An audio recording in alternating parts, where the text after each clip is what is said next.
Hello friends, മലയാളത്തിലുള്ള income tax course CA, CMA, CS intermediate കോഴ്സിന് വേണ്ടിയുള്ള PGBPയുടെ സെക്കൻഡ് പാർട്ട്, അതിൻ്റെ ഫസ്റ്റ് സെക്ഷനാണ് നമ്മൾ ഇന്നിവിടെ ഡിസ്കസ് ചെയ്യാൻ പോകുന്നത്. പാർട്ട് 1 ഓഫ് PGBPയിൽ നമ്മൾ സെക്ഷൻ 28-ഉം സെക്ഷൻ 41-ൻ്റെ ഒരു പാർട്ടും നമ്മൾ ഡിസ്കസ് ചെയ്തു. സെക്ഷൻ 28 ചാർജബിലിറ്റി സെക്ഷനും സെക്ഷൻ 41 ഡീംഡ് ഇൻകവുമാണ് നമ്മൾ ഡിസ്കസ് ചെയ്തത്. അതുപോലെ ഡീറ്റെയിൽ ആയിട്ട് നമ്മൾ ഡിസ്കസ് ചെയ്തിരുന്നു. ഇതിൽ നമ്മൾ അഡ്മിസിബിൾ ഡിഡക്ഷൻസ് അല്ലെങ്കിൽ സ്പെസിഫിക് ഡിഡക്ഷൻസാണ് നമ്മൾ ഈ ഒരു പാർട്ടിൽ ഡിസ്കസ് ചെയ്യാൻ പോകുന്നത്. അതിൽ സെക്ഷൻ 29, 30, 31 ഈ സെക്ഷനിൽ നമ്മൾ കവർ ചെയ്യുന്നതായിരിക്കും.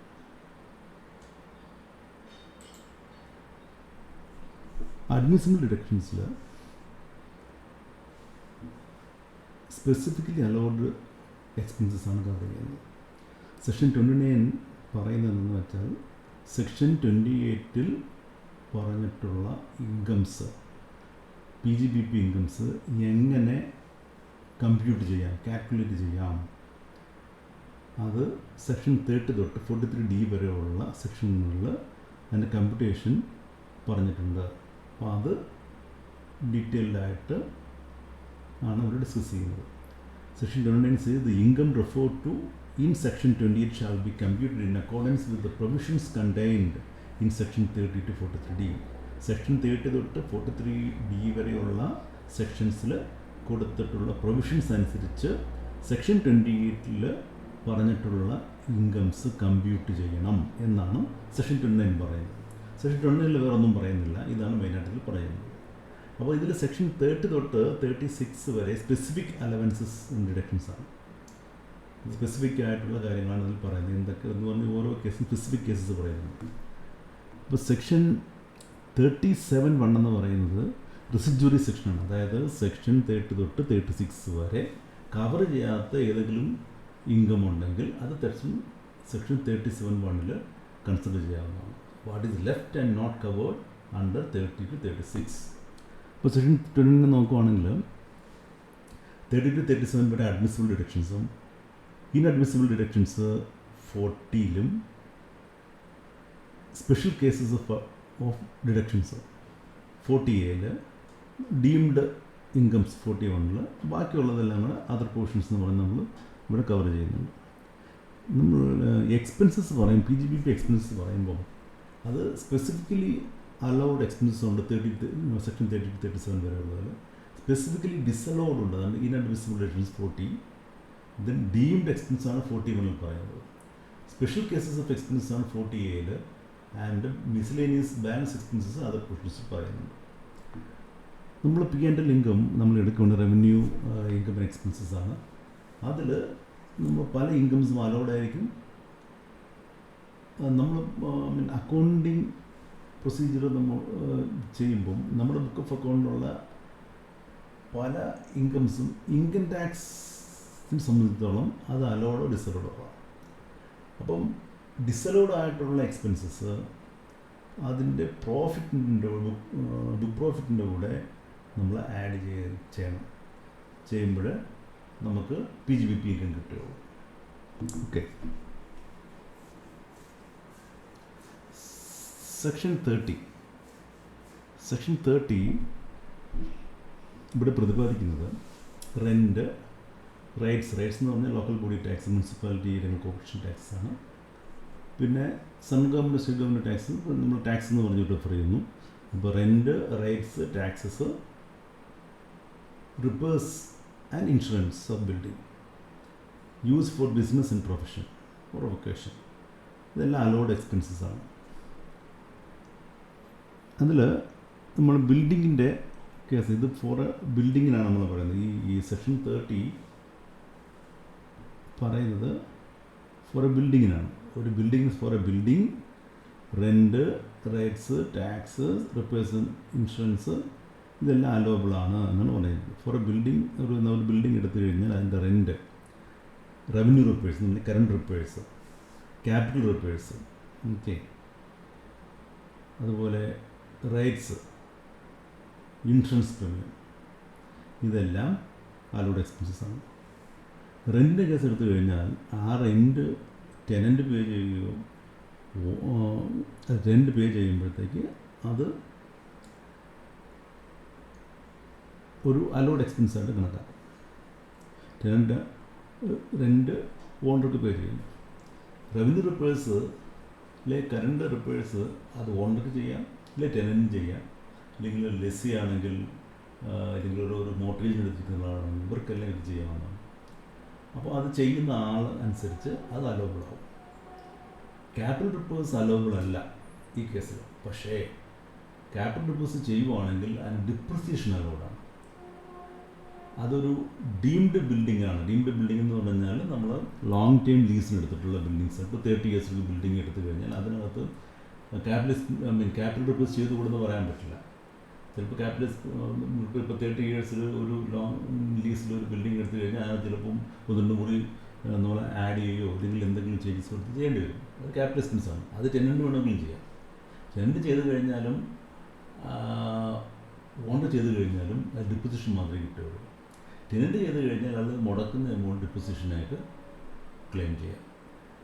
ഇനി അത് ഓണറാണ് ചെയ്യുന്നതെങ്കിൽ that will be added to the cost of building. Capital expense ആയിട്ട് മാറി കോസ്റ്റ് ഓഫ് ബിൽഡിംഗ് കൂടെ ആഡ് ചെയ്ത് അതിൽ ഡിപ്പോസിഷൻ ഓണർ ക്ലെയിം ചെയ്യാവുന്നതാണ്. റൈറ്റ്സ് ആൻഡ് ടാക്സസ് നമ്മൾ മുനിസിപ്പൽ ടാക്സസും ലാൻഡ് റവന്യൂ ടാക്സും മറ്റൊക്കെ എടുക്കുകയാണെങ്കിൽ അത് വൺസ് പേ ചെയ്ത് കഴിഞ്ഞാൽ അത് അലോബിളാണ്. പേയ്മെൻറ്റ് ബേസിസിലാണ്. അത് 43B ആപ്ലിക്കബിളാണ്. 43B എന്ന് പറയുമ്പം ചില എക്സ്പെൻസുകൾ അക്രൂവൽ ബേസിൽ അക്കൗണ്ടിങ് സിസ്റ്റം മെയിൻറ്റെയിൻ ചെയ്യുന്ന ബിസിനസ്സുകൾക്ക് അങ്ങനെ ബിസിനസ് മാത്രമേ ഇത് ആപ്ലിക്കബിൾ ഉള്ളൂ. അക്രൂവൽ ബേസിസ് അക്കൗണ്ടിങ് മെയിൻറ്റെയിൻ ചെയ്യുന്ന ബിസിനസ്സുകൾക്ക് ചില ഐറ്റംസ് അത് പേയ്മെൻറ്റ് നടത്തിയാൽ മാത്രമേ ആപ്ലിക്കബിൾ ഉള്ളൂ. ക്യാഷ് പേയ്മെൻറ്റ് ബേസിസിൽ മാത്രമേ അത് അലോബിൾ ഉള്ളൂ. അതാണ് 43B പറയുന്നത്. ഓക്കെ, അപ്പം ഈ ടാക്സ് അല്ലെങ്കിൽ റവന്യൂ അല്ലെങ്കിൽ ലാൻഡ് റവന്യൂ ടാക്സ് അല്ലെങ്കിൽ ലോക്കൽ റൈറ്റ്സ്, മുനിസിപ്പൽ ടാക്സ് ഇതെല്ലാം 43B പ്രകാരമാണ്. അതായത് പേയ്മെൻറ്റ് ചെയ്താൽ മാത്രമേ പേയ്മെൻറ്റ് ചെയ്തിട്ടുണ്ടെങ്കിൽ മാത്രമേ അതിന് ഡിഡക്ഷൻ കിട്ടുകയുള്ളൂ. ഇനി insurance four risk damage destruction of premises, ഇതും അലോബിളാണ്. certain deductions to be only on actual payment. അതാണ് നമ്മൾ 43B പറയുന്നത്. 43Bയിൽ any sum payable by assessee by way of tax, duty, cess, fee, whatever name called under any law for the time being in force. അങ്ങനെയുള്ള ഇത് on പേയ്മെൻറ്റിൽ ഇപ്പോൾ അതിനകത്ത് കുറച്ചധികം item ഉണ്ട്. A to H വരെ ഉണ്ട്. ഓക്കെ, നമ്മളിതിനകത്ത് ഇറലവൻറ്റ് പോർഷൻ മാത്രമേ ഇവിടെ കൺസിഡർ ചെയ്യുന്നുള്ളൂ. 43B നമ്മൾ സെപ്പറേറ്റ് പഠിക്കും. അപ്പോൾ എല്ലാം കൂടെ നമ്മളിവിടെ ഇപ്പം പഠിച്ചു കഴിഞ്ഞാൽ നമുക്ക് ഇവിടെ ഈ ഒരു സെക്ഷന് വേണ്ടി അതിൻ്റെ ആവശ്യമില്ല. നമുക്ക് അത്യാവശ്യം വേണ്ട കാര്യം മാത്രം ഇവിടെ പഠിക്കും. ബാക്കിയുള്ള നമ്മൾ ഡീറ്റെയിൽ ആയിട്ട് പഠിക്കും എന്തായാലും. ഓക്കെ, അന്നേരം ഇതിനെ പറ്റിയൊക്കെ നമ്മൾ പഠിക്കാവുന്നതാണ്. ഇപ്പോൾ shall be allowed, okay, only on, അതായത് അങ്ങനെയുള്ളത് shall be allowed only on computing the full secretariat for the previous year. The sum is actually paid by him. അതാണ് ഇമ്പോർട്ടൻ്റ്. അത് ആക്ച്വലി ആ സം പേ ചെയ്തിരിക്കണം. പേ ചെയ്താൽ മാത്രമേ അത് അലൗബിൾ ഉള്ളൂ. 43B അനുസരിച്ച് എന്താണ് ടാക്സ്, ഡ്യൂട്ടി എന്നുള്ള മറ്റ് പല ഐറ്റംസ് ഉണ്ട്. ഒരു H വരെയുള്ള ഐറ്റംസ് ഉണ്ട്. ഒരു 9 ഐറ്റംസ് അതിനകത്തുണ്ട്. ഓക്കെ, 9-10 ഐറ്റംസ് അതിനകത്തുണ്ട്. അതിനകത്ത് നമ്മൾ ഇത് മാത്രം നമ്മൾ എടുത്തു പറയുകയാണ്, ലാൻഡിന് മാത്രം. ഓക്കെ, ഈ അക്കൗണ്ടിങ് PGP അക്കൗണ്ടിങ് എന്ന് പറയുന്നെങ്കിൽ എപ്പോഴും അത് ക്യാഷ് ബേസിലാണ്, അക്കൗണ്ട് ബേസിലാണ്. അപ്പം ക്യാഷ് ബേസ് എന്ന് പറഞ്ഞാൽ പേയ്മെൻറ്റ് ബേസിൽ. അപ്പം പേയ്മെൻറ്റ് ബേസിൽ എന്താണ്, expenses should be actually paid. അത് പേ ചെയ്ത് കഴിയുമ്പോൾ മാത്രമേ നമ്മളത് അക്കൗണ്ട് ചെയ്യുന്നുള്ളൂ.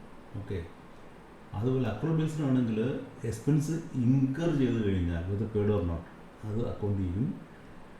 സെയിൽസ് അക്രൂ ചെയ്ത് കഴിഞ്ഞാൽ ബൈ സെയിൽസിൽ ഇൻകം അക്രൂ ചെയ്ത് കഴിഞ്ഞാൽ ഇത് റിസീവ്ഡ് ഓർ നോട്ട്, അത് കിട്ടിയാലും ഇല്ലെങ്കിലും അത് അക്രൂ ചെയ്ത് ഇൻകം അക്രൂ ചെയ്ത് കഴിഞ്ഞാൽ നമ്മളത് അക്കൗണ്ട് ചെയ്യും.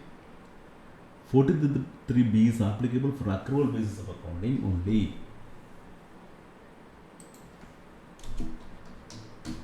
Municipal taxes are allowed on payment basis only only as per 43. Municipal taxes are applicable payment basis as per 43B. Now, if the owner himself uses the premises for his business, no notional rent will be allowed. ഇപ്പോൾ ഞാനൊരു business നടത്തുന്നു, എൻ്റെ വീടിൻ്റെ ഒരു part ഞാൻ എൻ്റെ business ആവശ്യത്തിന് വേണ്ടി ഉപയോഗിക്കുന്നു.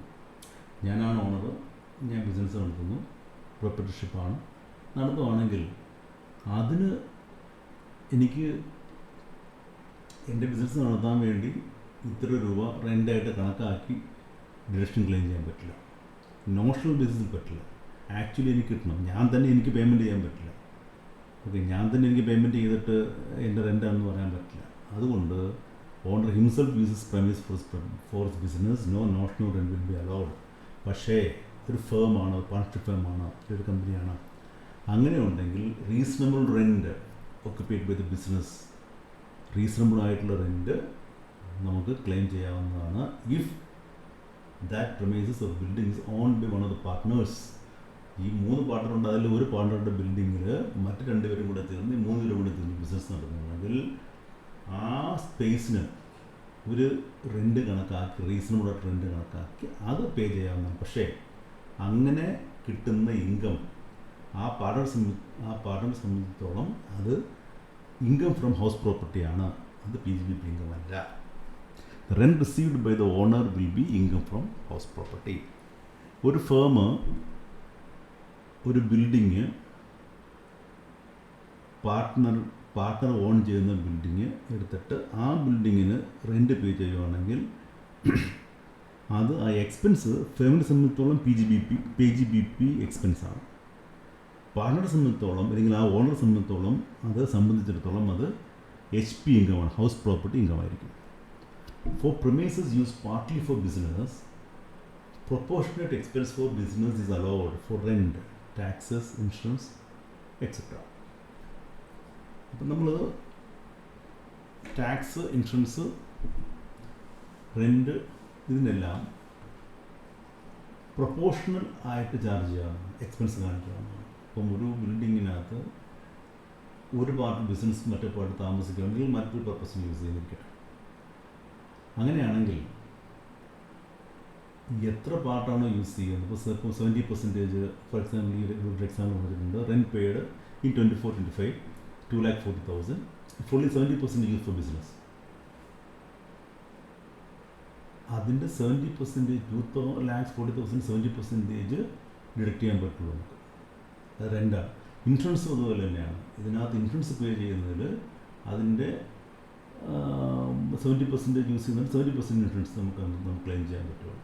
ടാക്സ് ആയാലും എന്തായാലും ഇതെല്ലാം as per the proportionate usage മാത്രമേ ക്ലെയിം ചെയ്യാൻ പറ്റുള്ളൂ. Deduction in case of subletting of rented promises.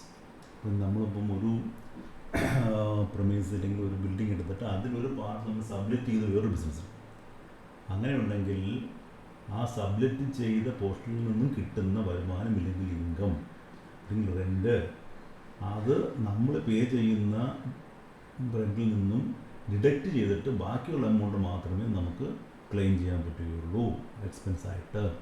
Deduction in case of subletting of rented premises, rent paid minus rent received from subletting. Rent paid for profession for previous year 24-25 is 1,80,000 per annum. 1/4 portion is sublet for another person for rupees 3,000 per month.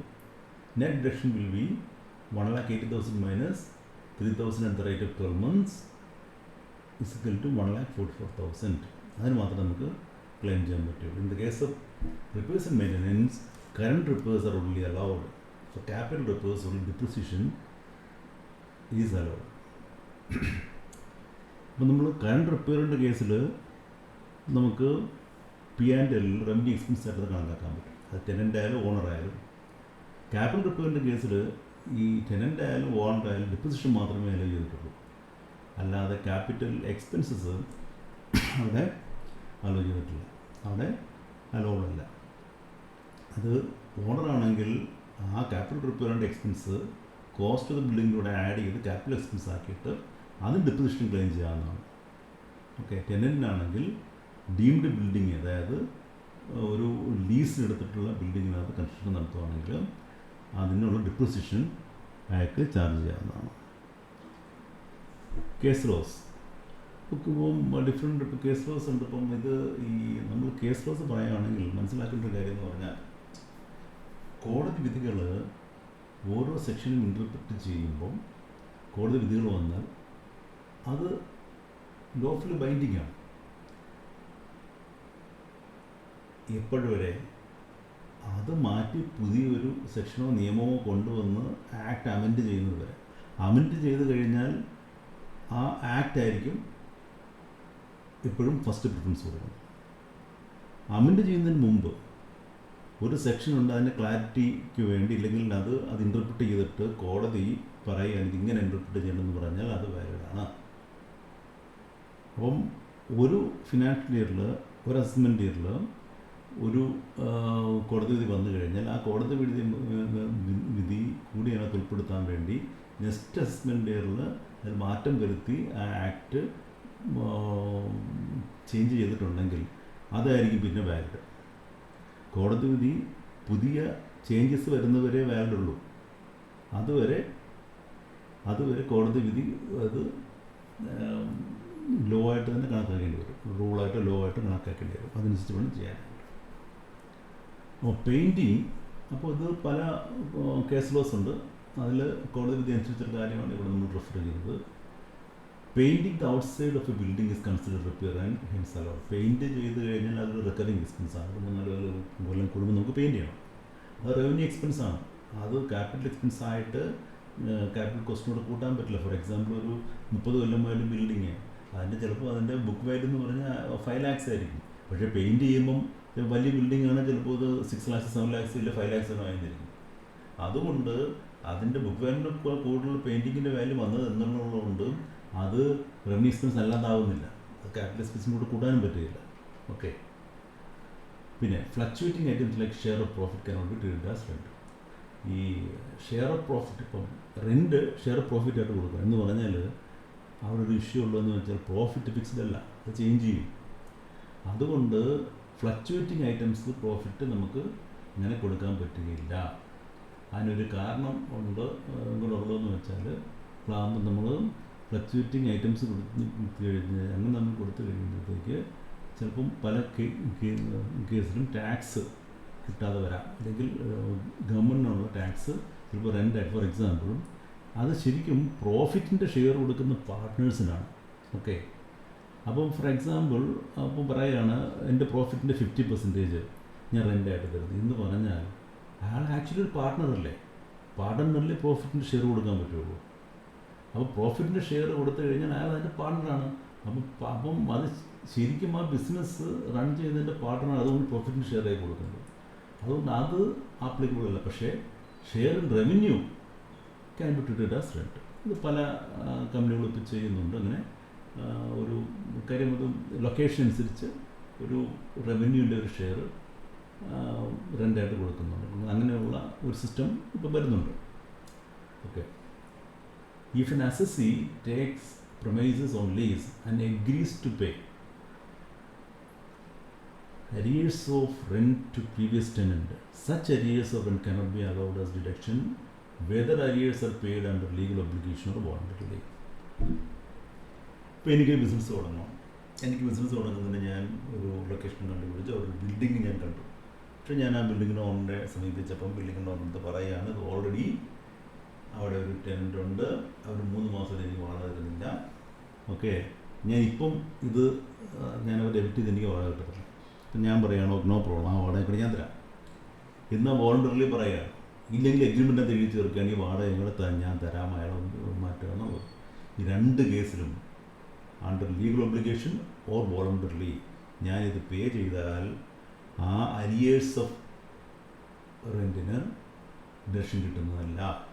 If an assessee takes premises on lease and agrees to pay arrears on rent to previous tenant, such arrears of rent cannot be allowed as deduction, whether arrears are paid under legal obligation or voluntarily. Okay. Okay. അപ്പോൾ നമ്മൾ ഈ revenue എക്സ്പെൻസിൻ്റെ ഒരു example പറയുകയാണെങ്കിൽ ഇപ്പം ഒരു cinema hall, അവിടെ seat repair ആയി, അപ്പോൾ നമ്മൾ റിപ്പയർ ചെയ്യുകയാണെങ്കിൽ റവന്യൂ എക്സ്പെൻസാണ്. പക്ഷേ സീറ്റിൻ്റെ കപ്പാസിറ്റി കൂട്ടുവാണെങ്കിലോ അത് ക്യാപിറ്റൽ എക്സ്പെൻസ് ആയിട്ട് മാറും. ഒരു എക്സാമ്പിൾ പറയുന്നത് മാത്രമേ ഉള്ളൂ. ഇത് section 31 repairs and insurance of machinery, plant and furniture. അപ്പം P&M പ്ലാന്റ് ആൻഡ് മെഷീനറിയുടെയും ഫർണിച്ചറിൻ്റെയും റിപ്പയേഴ്സും ഇൻഷുറൻസും, ഇതാണ് സെക്ഷൻ 31 പറയുന്നത്. ഫസ്റ്റ് നമ്മൾ സെക്ഷൻ 30 പറഞ്ഞത് ബിൽഡിങ്ങിൻ്റെ കാര്യമായിരുന്നു. ബിൽഡിങ്ങിൻ്റെ റിപ്പയേഴ്സും ഇൻഷുറൻസും ഒക്കെ നമ്മൾ അവിടെ പറഞ്ഞത്. ഇവിടെ അതിൻ്റെ റവന്യൂ, അതിൻ്റെ ബിൽഡിങ്, തന്നെ അതിൻ്റെ ടാക്സ്, അങ്ങനെയുള്ള കാര്യങ്ങൾ നമ്മൾ അവിടെ പറഞ്ഞു. ഇവിടെ പറയുന്നത് സ്പെസിഫിക് ആയിട്ട് പ്ലാന്റ് ആൻഡ് മെഷീനറിയും ഫർണിച്ചറിൻ്റെയും കേസ് മാത്രമാണ്. ഈ കേസിൽ allows current repairs of machinery, plant and furniture in computing PGBP income. അതിൻ്റെ കറണ്ട് റിപ്പയേഴ്സും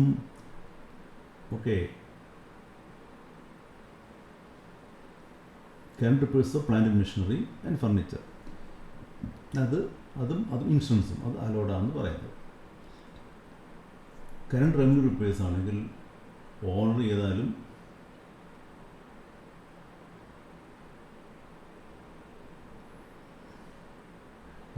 കറണ്ട് റവന്യൂ റിപ്പയേഴ്സ് ആണെങ്കിൽ ഓണർ ചെയ്താലും ടെനൻറ്റ് ചെയ്താലും, അതിപ്പോൾ ഞാനൊരു മെഷീനറി വാടകയ്ക്ക് കൊടുക്കുമ്പോൾ അതിൻ്റെ റിപ്പയർ മെയിൻ്റനൻസ്, ഒരു മെഷീനറി വാടകയ്ക്ക് കൊടുത്തിരിക്കുന്ന റിപ്പയർ മെയിൻ്റനൻസ് ഓണറിനും ചെയ്യാം, ടെനൻറ്റും ചെയ്യാം.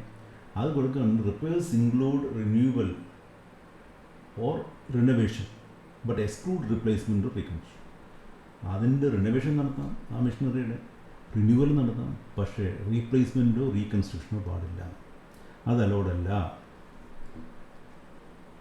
Deduction allowed only for current repairs and not for arrears of repairs or earlier years of earlier years. Okay. പക്ഷേ അതിൻ്റെ നമ്മൾ നേരത്തെ കേസ് പറഞ്ഞ പോലെ തന്നെ അരിയേഴ്സ് ഇവിടെ അലോഡല്ല. പക്ഷേ ഇത് നമുക്ക് സെക്ഷൻ 37(1), അതായത് ലെഫ്റ്റ് ഔട്ട് ആയിട്ടുള്ള കേസസ് കൺസിഡർ ചെയ്യുന്ന 37(1) നമുക്കിത് കൺസിഡർ ചെയ്യാവുന്നതാണ്.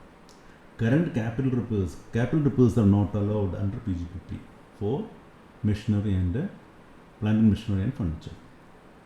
Insurance premium. Owner's insurance premium must be again risk and damage of the destruction of machinery, plant and machinery, furniture. Risk and damage insurance എടുക്കാവുന്നതാണ്. പക്ഷേ ഈ അസറ്റ് ബിസിനസ്സിൽ use ചെയ്തിരിക്കണം during the previous year, at least for 1 day, ഒരു ദിവസമെങ്കിൽ. Okay. പിന്നെ premium must have been actually paid or payable under the mechanical system account. അത് ഒന്നെങ്കിൽ പേ ചെയ്തിരിക്കണം, ഇല്ലെങ്കിൽ അത് പേയബിൾ ആയിരിക്കണം. Okay.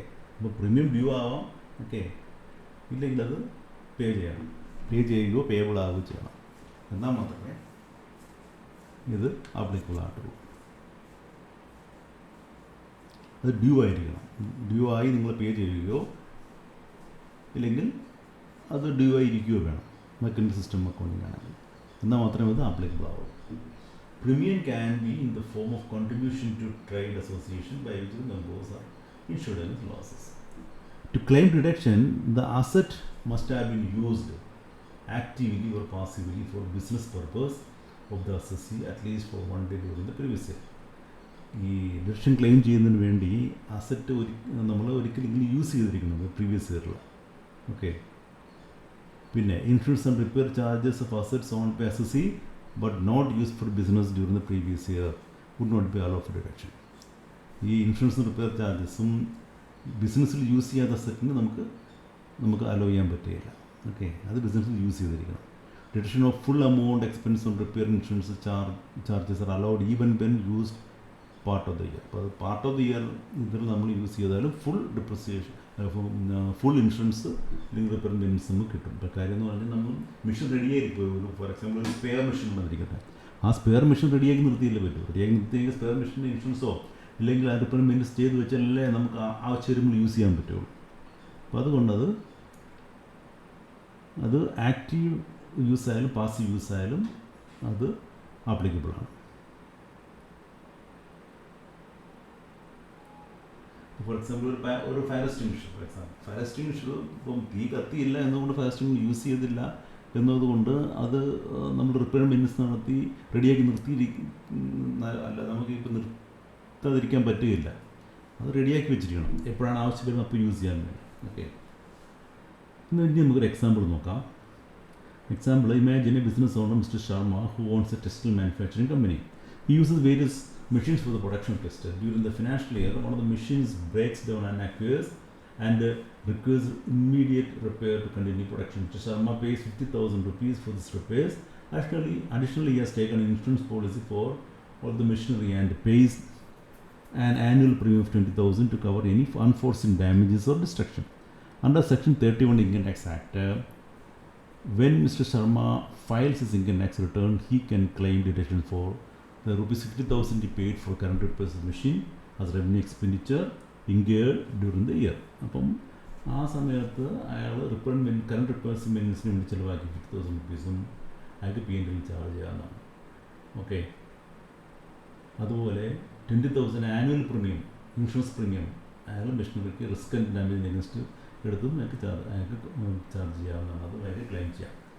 However, Mr. Sharma decides to upgrade the machinery to more advanced model. Capital expenditure പോവുകയാണെങ്കിൽ the expense incurred would be considered capital expenditure, would not be deductible under the section. അത് capital expenditure പക്ഷേ allowable അല്ല. നമ്മളിപ്പം okay, admissible ഡിഡക്ഷൻസിൽ 29 and 30-31 മൂന്ന് section നമ്മൾ cover ചെയ്തു, detail ആയിട്ട് cover ചെയ്തിട്ടുണ്ട്. ഇനി അടുത്തത് സെക്ഷൻ 32 ആണ്. അത് ഡിപ്രിസിയേഷൻ ആണ് സെക്ഷൻ 32. ഓക്കെ, ക്യാപിറ്റൽ അസറ്റിൻ്റെ മുകളിലുള്ള ഡിപ്രിസിയേഷനാണ്. ഡിപ്രിസിയേഷൻ മാൻഡേറ്ററി ആണ്. എല്ലാവരും ഡിപ്രിസിയേഷൻ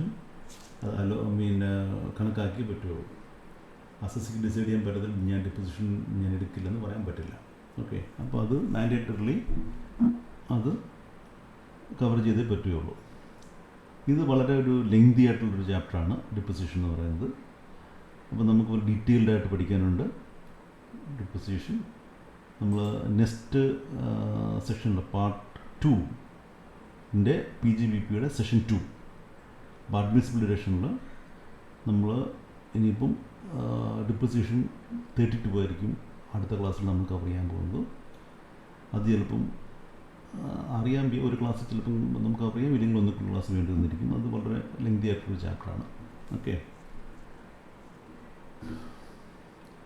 അപ്പോൾ നമ്മളിപ്പം കവർ ചെയ്ത ചാപ്റ്റേഴ്സ് നമുക്കറിയാം. നമ്മൾ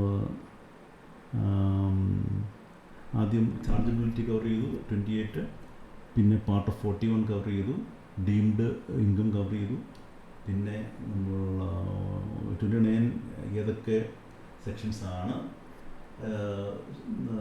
അല്ലെങ്കിൽ ഏതൊക്കെ സെക്ഷനുകളിലാണ് നമ്മൾ ഇൻകം കമ്പ്യൂട്ട് ചെയ്യുന്നത് മനസ്സിലാക്കി. ഇനി 29 ബിൽഡിങ്സിൻ്റെ പിന്നെ ഇൻഷുറൻസ്, ടാക്സ്, റെൻറ്റ്, റിപ്പയർ എല്ലാം നമ്മളത് കവർ ചെയ്തു. 29 നമ്മൾ P&M, പ്ലാന്റ് ആൻഡ് മെഷീനറിയും അതുപോലെ ഫർണിച്ചറിൻ്റെ കേസ് കവർ ചെയ്തു. ഇനി നമ്മൾ പോകുന്ന ക്യാപിറ്റൽ അസറ്റിൻ്റെ കേസാണ്. ക്യാപിറ്റൽ അസറ്റ് ഡിപ്രിസിയേഷൻ എങ്ങനെ കാൽക്കുലേറ്റ് ചെയ്യുന്നതാണ് നമ്മൾ മനസ്സിലാക്കാൻ പോകുന്നത്. സെക്കൻഡ് 32 ഓക്കെ, നെക്സ്റ്റ് സെഷനിൽ നമ്മൾ പാർട്ട് 2ൻ്റെ സെക്കൻഡ് സെഷനിൽ അത് കവർ ചെയ്യുന്നതായിരിക്കും. Thank you.